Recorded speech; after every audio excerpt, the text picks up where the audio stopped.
அன்பு திருமா அண்ணன் அவர்களுக்கு ஒரு வேண்டுகோள். நீங்க 4 சீட்டு வாங்குங்க, 5 சீட்டு வாங்குங்க, 6 சீட்டு வாங்குங்க, அதெல்லாம் தேவையில்லாத ஒரு விஷயம். இது வரைக்கும் நீங்க பல முறை எம்எல்ஏ ஆயிட்டீங்க, எம்பி ஆயிட்டீங்க. இப்ப திமுகவுல சொற்ப சீட்டு தான் கொடுக்குது.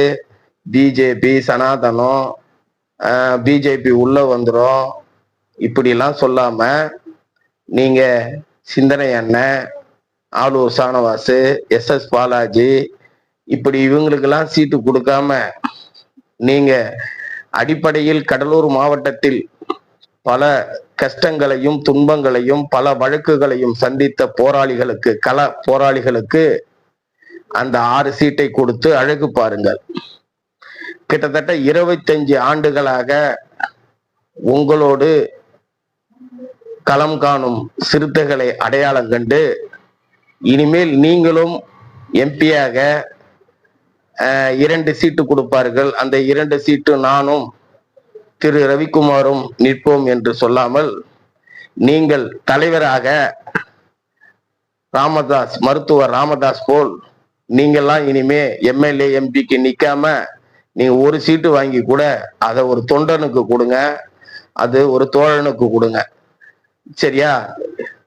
35 ஆண்டு காலம் நாங்க விடுதலை சிறுத்தையில பயணிக்கிறோம்.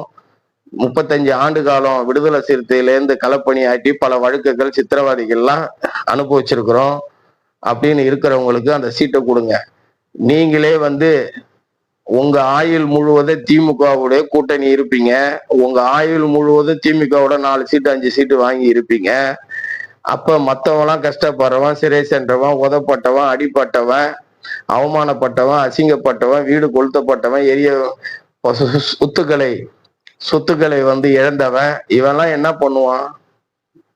உங்க கட்சியில ஒரு எம்எல்ஏ ஆகக்கூடாதா? கட்சியில எம்எல்ஏ ஆகக்கூடாதா? ஆளூர் சானவாசு இவங்க தான் சிறை சென்றாங்களா?